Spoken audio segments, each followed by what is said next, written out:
ہمارے bureau chief Rana Usman Ali Khan کی تفصیل کے مطابق chairman municipal corporation Chaudhry Sajjad Ahmed Khan نے کہا ہے کہ کسی کے ذاتی غلط فعل کو اسلامی تعلیمات سے جوڑنا سراسر زیادتی ہے۔ سانحہ سیالکوٹ انتہائی شرمناک اور دردناک ہے، جس کی جتنی مذمت کی جائے کم ہے۔ اس انتہائی گھٹیا فعل میں ملوث کرداروں کو عبرتناک سزا دی جائے۔ اس بارے میں انہوں نے مزید کیا کہا، آئیے ان سے سنتے ہیں۔ پرزور مذمت کرتا ہوں جو واقعہ سیالکوٹ میں ہوا ہے۔ اس میں ہمارا مذہب تو بڑا پرامن اور بڑا پولائٹ مذہب ہے۔ کسی صورت ہمارا مذہب اس بات کی اجازت نہیں دیتا کہ کوئی بھی شخص، چاہے اس نے جتنا ہی بڑا جرم کیا ہو، وہ از خود کوئی آدمی اپنے آپ سے جو ہے نا اس کا فیصلہ کر سکے۔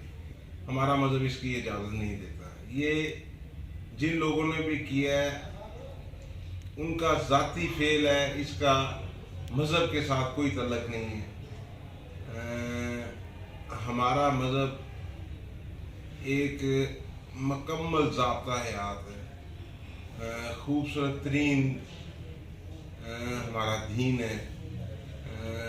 اللہ تعالیٰ ہمیں اپنے دین کو سمجھنے کی اور اس پہ عمل کرنے کی توفیق دے، اور جن لوگوں نے یہ ظلم کیا ہے، حکومت کا فرض ہے کہ انہیں کیفے کردار تک پہنچائے تاکہ اس قسم کے معاملات آئندہ نہ ہو سکیں اور یہ روش یہیں پہ رک جائے، یہ آگے نہ چل سکے۔